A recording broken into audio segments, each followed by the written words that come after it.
Bismillahirrahmanirrahim. Alhamdulillahi Rabbil Alamin. Wassalatu wassalamu ala asyrafil anbiya'i wal mursalin. Nabiyina Muhammadin wa ala alihi wa sahbihi ajma'in. Assalamualaikum warahmatullahi wabarakatuh. So ngayon insyaAllah, fiqh. At dito sa Fiqhul Muyassar, sa Kitabus Sala, Al-Babu Thani, Chapter 2 ng Kitabus Salah, Al-Adhanu wal-Iqama, ang adhan at ang iqama. Al-Mas'alatul Ula, Ta'riful Adhan wal-Iqama wa hukmuhuma, ang kahulugan ng adhan at iqama at ang hatol dito.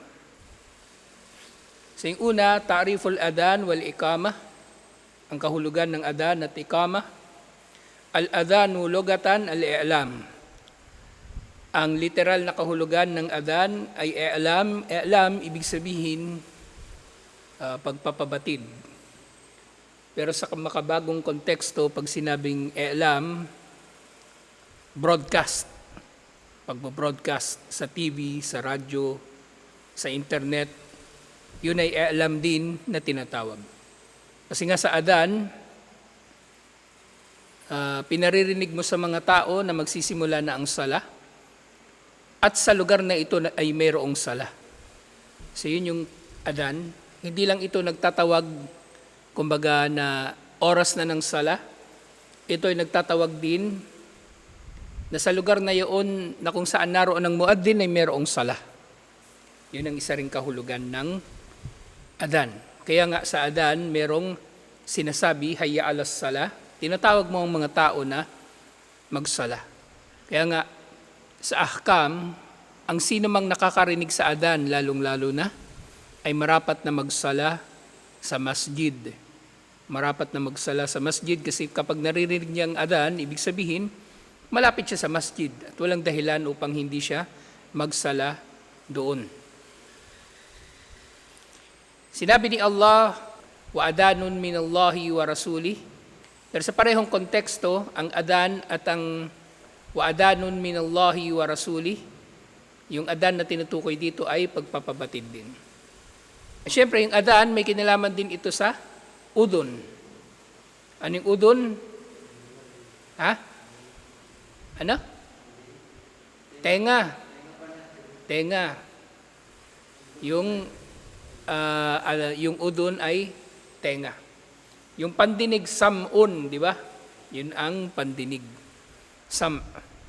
So, wa'adhanum minallahi wa rasuli. So, ito ay tinawag na adhan kasi ito ay naririnig. Okay? Wa syar'an, ang kahulugan ng adhan sa Islam, al-i'lamu bi dukhuli waqtis salati bi dhikrin maksusin. Ang literal na kahulugan ng adhan, ang technical na kahulugan ng adhan sa Islam ay ang pagpapabatid o pagbo-broadcast ng pagdating ng oras ng sala sa pamagitan ng mga pananalita na tukoy. So may tukoy na paraan ng adhan. So yung adhan ay hindi pwedeng dagdagan, hindi rin pwedeng babawasan. Kahit gaano pa kaganda ang idadagdag ng tao doon sa adhan. So meron minsan nag-adhan, so meron siyang dinagdag doon sa adhan, sinabi niya, as-salatu khayrum minal amal, as-salatu khayrum minal amal, yun ay adhan na ginawa niya sa salatud duhur at asr, para sabihin sa mga tao na mas mainam ang sala kaysa sa trabaho o pagnenegosyo. Pero mali yun. Sa Fajr, merong sinasabi, as-salatu khayrum minan nawm, pero yun ay may batayan. Okay? Pero yung pagsasabi ng as-salatu khayrum minal amal, walang batayan yun. Walang batayan. Gayun din, kung naalala nyo yung pagbibismillah, kayong dalawa yun isa sa inyo yun nagbibismillah bago mag-adhan. Tapos nakatapat na sa microphone. So kung magbibismillah kayo, huwag nyo itapat sa microphone yung bibig nyo kasi magmumukhang kasama ng adhan yung bismillah. Para yun lang siya talaga. Nagsisimula ito sa Allahu Akbar at nagtatapos ito sa La ilaha illallah, ang adan. Gayun din, halimbawa, nangyari dito yun, si Kapitan, nag-announce siya sa microphone, sala, tinatawag niya sina Abdullah, sina Libay. Sapat na yung adan para gawin yun. Sapat na yung adan para tawagin ng mga tao sa sala. Hindi sila kailangan pangalanan isa-isa sa microphone. Kung gusto nyo, pwede yung puntahan sila sa bahay. Okay? Pwede silang puntahan sa bahay. Bawa kayo, minsan wala kayo ng padyar. Pwede kayong puntahan sa bahay. Pero hindi na kailangan na tatawagin pa kayo sa microphone. Okay? Kasi ang adan ay adan. Kumbaga, para hindi malilito yung mga tao na pwede pala itong dagdagan o pwede palang gawin ng bagay na yun. Ang adan ay adan, hindi ito mababawasan, madaragdagan o mababago.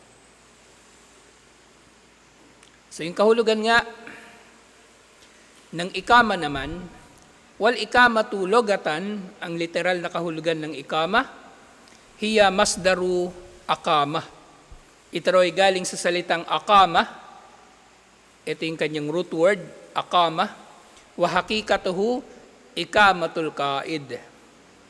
Akama, ibig sabihin na kumbaga, sa konteksto nito, ang katotohanan dito ay ang pagtayo ng nakaupo. Yun ay tinatawag na ikama. So, tinukoy ito kasi meron ibang kahulugan ng ikama. Maaaring meron pang ibang kahulugan ng ikama. Halimbawa, yung ikama, maaari rin itong mga hulugan na residence. Yung kabaligtaran ng safar. Di ba? Ano yung safar? Paglalakbay. Yung ikama, residence. Yung pagtira, yung hindi ka naglalakbay. Yung musafir, naglalakbay, siya yung nagpapaikli ng kanyang sala, di ba?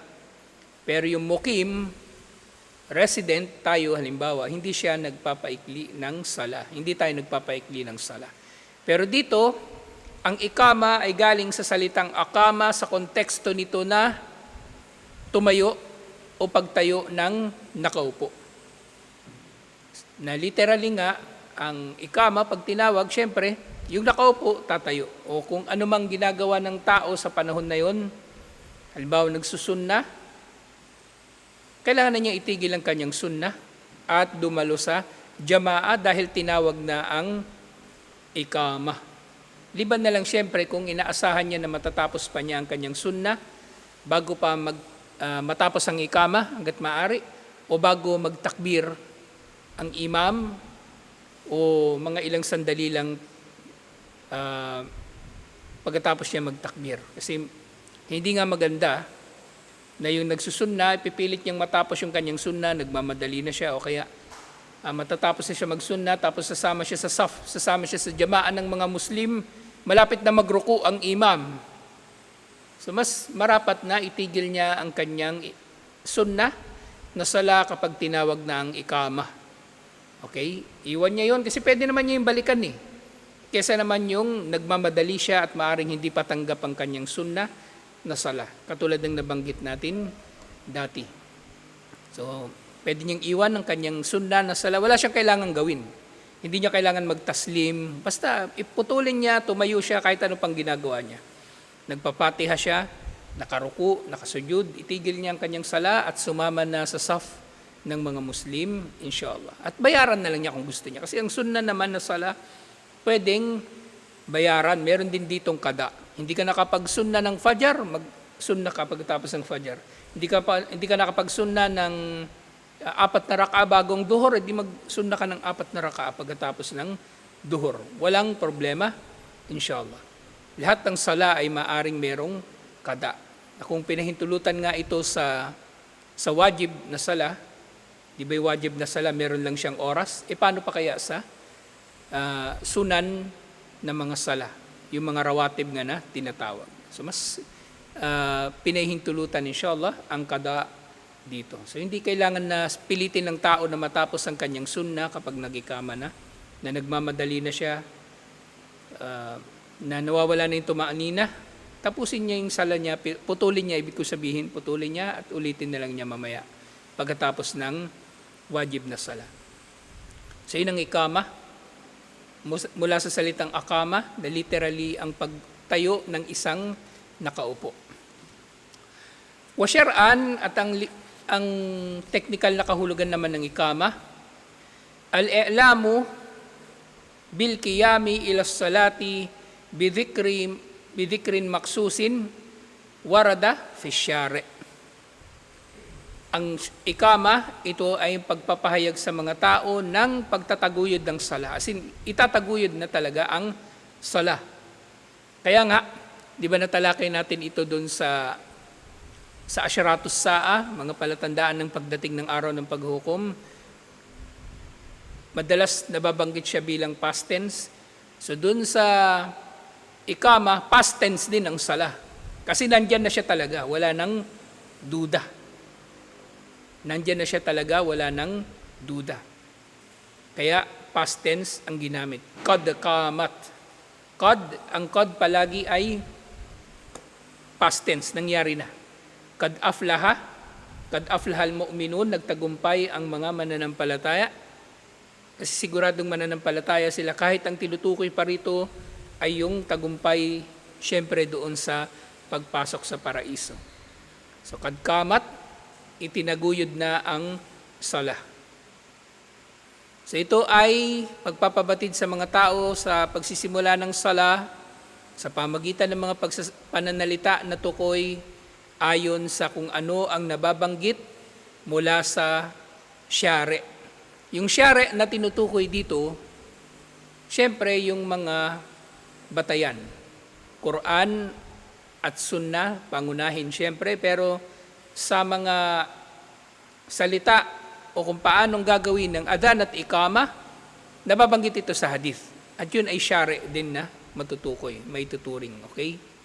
Syari', pinanggagalingan ng sharia. Yun ang ibig sabihin dito. Kasi yung syari', sa Arabic, maaaring mga hulugan din ito na kalsada. Syari', kalsada. So yung sharia, daan. Literal siya na kahulugan niya ay daan. So yung hukom dito, hukmuhuma, ang hukom sa dalawang ito, ang adhan at ikama. Al-adhanu wal ikamatu mashru'ani fi haqqir rijali lis salawatil khamsi duna gayriha. Ang adhan at ang ikama ay parehong isinabatas para sa kalalakihan, para sa 5 sala, at hindi na sa iba pa liban pa rito. So, sa 5 sala lang merong adhan at ikama. Okay? Yung sunna na sala, walang adhan at ikama. So, meron mga tinukoy dito. Una, yung masyru'an. Masyru', ibig sabihin, isinabatas. At ang pagiging masyru' nito ay maaaring, kumbaga, mag-iba-iba, magbago-bago, depende sa kalagayan. Okay? Kung mag-isa ka lang na magsasala, pwede ka nang magsala ng walang adhan at ikama. Pwede naman, kasi hindi naman bahagi ng sala ang adhan at ikama. Pwede. Ngayon, para sa grupo ng mga Muslim, halimbawa sa masjid o merong community, meron silang masjid, o sa eskwelahan, meron doong musalla, maaring mauobliga sa kanila ang adhan at ikama bilang fardu kifaya. Okay? Lalong-lalo na sa mga masjid na katulad nito, masjid ng community ng mga Muslim. Pero kung halimbawa musalla, na hindi naman palaging merong tao doon, kasi maaring ang musalla, yung masjid ay nasa terminal ng bus, airport, pier, o eskwelahan, hindi naman laging may tao doon. So maaring walang mag-aadhan sa ilang mga panahon na walang tao doon, pero kapag nandun kayo, mag-adhan pa rin kayo. Okay? Kasi nandun ang jamaah. Ang pagiging fardu kifaya ng adhan ay nakasalalay sa jamaah. Kung saan may jamaah, dapat mag-adhan. Pero siyempre, may sinasabi rin ng mga scholar, kung musafir ang jamaa na ito, grupo na ito ng mga Muslim, so maaaring ikama na lang ang itatawag nila. Ikama. Lalo na kung magsasala sila sa isang masjid, so meron namang obviously na gadan doon, so ikama na lang pagdating nyo ng masjid. Hindi na kailangang ulitin yung adan. Naintindihan nyo ba? Halimbawa, may dumating dito na traveler, tapos na tayo magsala ng duhur, sila hindi na nila kailangang mag-adan. Ikama na lang ang gagawin nila. O maaaring mangyari tayo, halimbawa naglalakbay, inabutan tayo ng sala, hindi na tayo nag-adan, nag-ikama na lang, pwede rin naman. Pwede rin naman mag-adan, walang problema. Okay? Pero nga kung mag-isa ka lang, walang problema na hindi ka mag-adan at hindi ka mag-ikama dito. At ito nga, sumunod na binanggit, bukod doon sa masyru, ito ay hakkur rijal, ito ay gawain ng mga lalaki. So ito ay ginagawa lang ng mga lalaki. So sa jamaa, grupo ng mga tao, lalaki at babae, mag-aadan ang lalaki. Kung limbawang grupo ng mga lalaki, edi syempre lalaki mag-aadan, puro naman sila lalaki. Wala nga naman yung bading yung pag-adanin nila. Pwede naman, lalaki rin naman pala yun. Kung grupo ng mga babae, so hindi nga kailangan na sila ay mag-adan. Hindi kailangan. Kasi nga ang adan, babalik tayo sa kaida dito na ito ay pagtawag para sa sala. Okay? So kung yung babae mag-aadan, tatawagin nila yung mga tao patungo sa sala, hindi nila kailangan tawagin yung mga tao patungo sa sala. Lalaki lang ang gagawa doon. Pero nga, sinasabi ng mga scholar, pwede silang mag-adan at ikama pero tahimik lang. Hindi lalakasan ang boses, inshallah. At kapag grupo ng mga babae, ang imam na babae ay nasa gitna nila, hindi sa harap nila. Okay? Nasa gitna nila, nakatayo. So ito ay para sa lalaki lang. At ang ikama, at ang adan at ikama ay ginagawa para lang sa 5 sala. Okay? Sa mga ratiba, bilang halimbawa, walang adan at ikama. Kahit salatul Eid, walang adan at ikama. Salatul Janaza, walang adan at ikama. Salatul Khusuf, yung sa eclipse, walang adan at ikama. Salatul Istisqa, walang adan at ikama. Doon lang talaga siya, sa 5 sala. Fajr, Dhuhr, Asr, Maghrib at Isha. Yun lang ang may adan at ikama. وَهُمَا مِنْ فُرُودِ الْكِفَايَاتِ إِذَا قَامَ بِهِمَا مَنْ يَكْفِي سَقْطَ الْإِثْمِ عَنِ الْبَاقِينَ. At ang dalawang ito ay nagiging fardu kifaya at nagiging sapat na nga ito na gawin ng iisa lang sa kanila at sapat na ito upang mawala na ang pananagutan para sa iba pa. Ibig sabihin nga, katulad na natalakay natin, ang fardu kifaya kapag ginawa ng isa o ng isang grupo ng mga tao na sapat na ang pagkakagawa nila sa gawain na ito, hindi nagkakasala ang jamaa na yun. Nakagawa sila ng tama, kumbaga. Pero kung walang nagadan, walang nagikama, doon sila nagkakasala.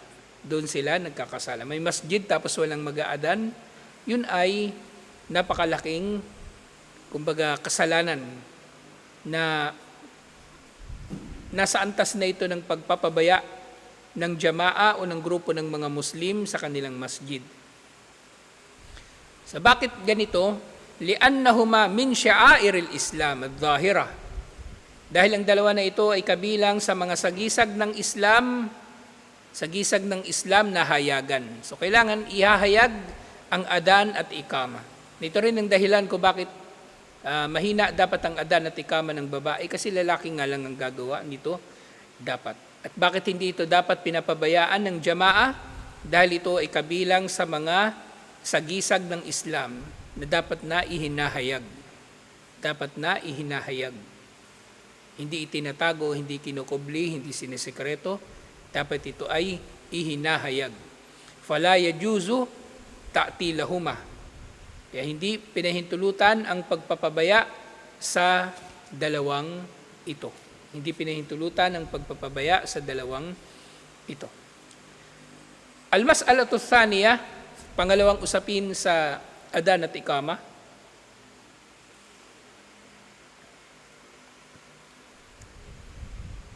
Syurutu sihatihuma. Ang mga kondisyon para maituring na tama ang adan at ikama. At ang mga kondisyon na ito ay parehong tumutukoy sa mismong adan at doon sa nag-aadan, sa muaddin. Okay? So, sama-sama ng binanggit dito, yung mga kondisyon kung paano ginawa yung adan at yung mga kondisyon kung anong katangian dapat ng nag-aadan. Okay? So, pareho sila. Una, al-Islam, dapat Muslim ang mag-aadan. Fala yasihani minal kafir. Hindi magiging tama ang adan o ikama kung kafir ang mag-aadan. Di ba? Bakit kaya? Ha? Ano, hindi ko marinig. Laksan mo. Oo, tama. At syempre, yun ganun din, isa pang dahilan, kung yung kafir mag-aadan, tapos wala naman siya dun sa sala, anong saysay nung adan niya? So dapat yung nag-adan, nandun din siya sa sala. Kasi siya yung nagtawag sa sala, tapos siya yung wala dun. So hindi pwede. Tapos yun nga, yung katulad ng sinabi ni Yasin, yung nag-aadan, na dapat pinaniniwalaan niya ang mga sinasabi dito. Kasi di ba ang adan, puro tauhid yung laman nun, di ba? Asyhadu an la ilaha illallah, asyhadu anna Muhammad Rasulullah, at iba pang katulad nito. Pangalawa, al-aqlu, ang matinong pag-iisip.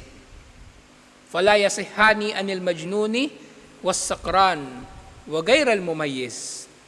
So hindi pinahintulutan ang pag-aadan at pag-iikama ng baliw. Hindi ko rin alam paano mag-aadan yung baliw. Kung may maalala pa siya sa mga sasabihin sa adan, siguro, maaaring kasi pwedeng yung baliw hindi siya normal na nakakakilos o nag-iisip, pero may mga bagay-bagay na basic sa kanyang pang-alala na normal niyang nagagawa. Normal niyang nagagawa. Halimbawa, may baliw, nakakapagbisikleta pa rin, nakakapagmotor. So, kailangan yun ng skills, pero hindi niya yung nakalimutan kahit siya ay nabaliw. So, posible nga na makakapag-adan ang baliw pero hindi siya pwedeng mag-adan. Okay? Kasi ang akal, bahagi ito o kasama ito doon sa mga katangian ng pagiging mukallaf, ng pagkakaroon ng pananagutan ng tao. Yung al-Islam, al-bulug, al-akal, katulad ng kung ano yung mga katangian na obligado na sa kanila, yung mag-fasting, yung magsala, yun, kasama sila doon. Ang Islam, ang akal at iba pa. Yung lasing, hindi rin pwede mag-adan. Yung lasing, hindi rin pwede mag-adan.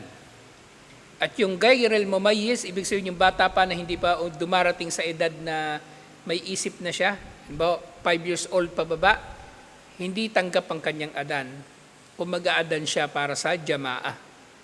Okay? Halimbawa dito, walang nag-adan. Yung Michael tulog, yung kambal tulog. Tapos nagadan dito yung baby. 6 months. 6 months pa lang yung baby nagadan. Hindi tatanggapin yun. Kailangan ulitin natin yung adan. Okay? Kailangan ulitin natin yung adan. Papunta ako rito, walang katao-tao. Nagulat ako, may baby. Nag-aadan. Ulitin natin yung adan. Okay? Gayun din, so yun nga, hindi pwede yung majnun, yung baliw, yung lasing, at yung bata pa masyado, katulad lang din sa iba pang mga ibada. Pangatlo, ad-dhukuriya, dapat lalaki ang mag-adan. Fala yasihani minal mar'ati lil fitnati bisawtiha. Hindi pinahintulutan ang adan ng babae dahil maaring maakit yung mga tao sa kanyang boses. Wala minal khuntha li adamil ilmi bikaunihi dakaran. So ito, mahalagang ito. So yung babae, hindi talaga sila mag-adan. Kahit boses lalaki pa yung babae. Kasi may babaeng ganun kala mo lalaki yung boses. Hindi pa rin pwede. Okay? Kasi dhukuriya yung tinutukoy. Hindi naman yung boses lalaki o boses babae. Pero ganun din, yung tinatawag na khuntha. Yung khuntha, Kha, nun, tha, alif maksura. Yung khuntha, ito yung lalaki na parang babae. Na maaring yung pagiging khuntha niya ay sa kanyang itsura. O dito sa konteksto ng pinag-aaralan natin sa Adan at Ikama, khuntha siya na maituturing dahil boses niya parang boses ng babae. So bawal siya mag-adan. Bawal din siyang mag-adan. Okay? So yung kanina, babae na boses lalaki, bawal. Kasi dapat lalaki. Lalaki na boses babae, bawal din. Kasi dapat yung boses niya lalaki. Okay? Para hindi siya makapagkamalan din na babae. Kasi nga, maaring mapagdududahan kung lalaki bang nag-adan o hindi. Ayun nga dito na maaring hindi malalaman ng nakikinig na lalaki pala yung nag-aadan, akala niya babae. Pangapat, an yakunal adanu fi waqtis salah. So dapat ang adan ay sa oras ng sala. Pumasok ng oras ng sala. Fala yasihu qabla dukhuli waqtiha. Hindi magiging tama ang adan bago pa dumating ang oras. Okay? So halimbawa ang duhur ngayon 11:50, di ba? So mag-aadan ka 11:45. Hindi pwede. Hindi pwede. Kailangan hintayin mo yung 11:50. Ngayon kung may halimbawa, mauna ka lang 1 minuto. Kasi noong panahon ng mga Saba, wala namang relo, di ba? So, tinitingnan lang nila yung araw. So, sabihin natin na maaring magkaroon ng tolerance na mga ilang segundo, ilang minuto. Hindi mo kailangan hintayin eksakto. Lalo yung orasan natin, parang late nga yan eh. Pansin nyo? Paano ba ina-adjust yan? Hindi ko alam eh. Mamasira eh. Hindi ko ginagalaw. Pag-aralan nyo kaya. Pag-aralan nyo paano i-adjust. Parang late yan ng 1 minuto, 2 minuto. So, huwag nyo na hintayin yung oras ng pwedeng hindi, ibig sabihin, pwedeng hindi nyo na hintayin eksakto yung oras. Okay? Kasi yung panahon naman ng mga sahaba, wala namang relo. So, titingnan lang nila yung araw at maaring late sila nagkakapag-adan o maaring mas maaga pa rito. So, walang problema kung maaga ng ilang segundo o kahit 1 minuto ang adan at ikama. Ang mahalaga, malapit na talaga yung oras. Okay? So, dapat ang adan ay nasa oras ng sala talaga. Gayr al-adan al-awwal lil-fajr wal-jumu'ah. Liban na lang sa unang adan para sa fajr, di ba pag Ramadan, sunna na 2 yung adan, at sa Jumu'ah, sunna rin na 2 adan. So maaring mag-adan bago pa ang oras ng duhur. Pero tayong nangyayari dito kasi sa atin, late tayo nag-Jumu'ah 12:30. So yung unang adan natin, sakto talaga sa oras. So pwede rin naman mangyari yun. Fayajuzu qabla al-waqt. So sa ganitong dahilan lang, sa 2 ito, pwede mas maaga ang adan. Depende sa kung ano mapagkasundo ng jamaah. 1 oras bago ang duhur, 2 oras bago magduhur, walang problema. Ganon din sa fajr, lalong-lalo na sa Ramadan. Wa an takuna likamatu enda iradatil qiyami lis-sala. At ang ikama naman ay doon talaga mismo sa sala. Okay? Hindi mag-iikama tapos maghihintay pa kayo ng 10 minutes kasi may hinihintay pa kayong darating. Hindi na. Pag nag-ikama, magsala na. Okay? So maaaring hindi agad-agad mag-ikama, maaaring may mangyayari. So pwede naman, mga ilang sandali lang siyang maantala, pwede. Pero pag nag-ikama, magsala na dapat. At panlima, an yakunal adanu murattaban mutawaliyan.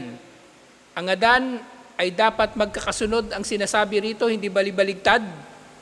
At ito ay dapat mutawaliyan, dire-diretso, hindi yung mapuputol. Hindi yung mapuputol.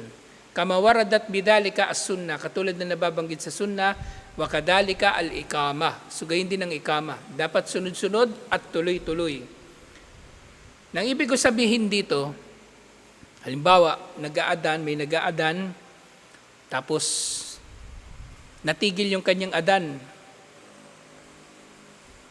Yung nag-aadan pala, na-stroke, kaya naputol yung adan niya. Tapos merong mag-aadan na pangalawa. Sabi niya, nakita, na-stroke si Kwan. Tapos siya mag-aadan. Hindi niya yun itutuloy. Magsisimula siya sa umpisa. Okay? Magsisimula siya sa umpisa. Yun yung ibig sabihin ng mutawaliya. dire-diretso. At kung ikaw mismo, hindi ka naman na-stroke, nagadan ka, tapos bigla kang tumigil kasi tinawag ka ng nanay mo. Punta ka muna sa bahay, tapos may ginawa ka doon, tapos pagbalik mo, tutuloy mo yung adan mo, hindi pwede. Ulitin mo siya sa umpisa. Yun ang ibig sabihin ng mutawali yan, yung dire-diretso. Katulad lang din ito ng kung paanong mutawali yung wudu. So, di ba, dapat dire-diretso siya. Kung maputol ito ng medyo matagal na panahon, magwudu ka, inugasan pala yung kamay mo, tinawag ka ng nanay mo, takot na takot ka, bumalik ka doon sa nanay mo. Pagbalik mo magwudu, umpisahan mo sa paghugas uli ng kamay. Yun ang ibig sabihin ng pagiging mutawali. Sa pag-iimam, hindi. Diba, halimbawa, yung nag-iimam, nasira yung kanyang wudu. O naalala niya, wala pala siyang wudu, tapos umalis. So, pwedeng ituloy ng ma'mum. Kasi yung ma'mum, nandun na siya kanina pa, sa sala. Okay? Mutawali pa rin yun na may tuturing. At panghuli ngayong gabi, inshallah, an yakuna al-adanu wa kada al-ikama, ang adan at ngayon din ang ikama, bil-lugatil Arabiya wa bil-alfadil lati waradat biha as-sunnah. So, ang adan at ikama, Arabic lang ang pwede, ayon lang sa mga salita na natukoy sa sunnah. Hindi ka pwedeng Tagalog yung adan o Ilocano o ano pa man, at hindi ito pwedeng daragdagan ng anumang sinasabi na iba pa na hindi naman nabanggit sa sunnah. Katulad ng binanggit natin kanina, as-salatu khairum minal amal, sasabihin sa adan. Arabic yun, pero wala naman yun sa sunnah, hindi pwedeng gagawin. Alhamdulillah. So ito yung panimula sa adan at ikama. So susunod inshallah next week, fi sifati al-mustahabba fil muaddin. Yung mga katangian ng muaddin, inshallah. So tutuloy natin ito next week. Assalamualaikum warahmatullahi wabarakatuh.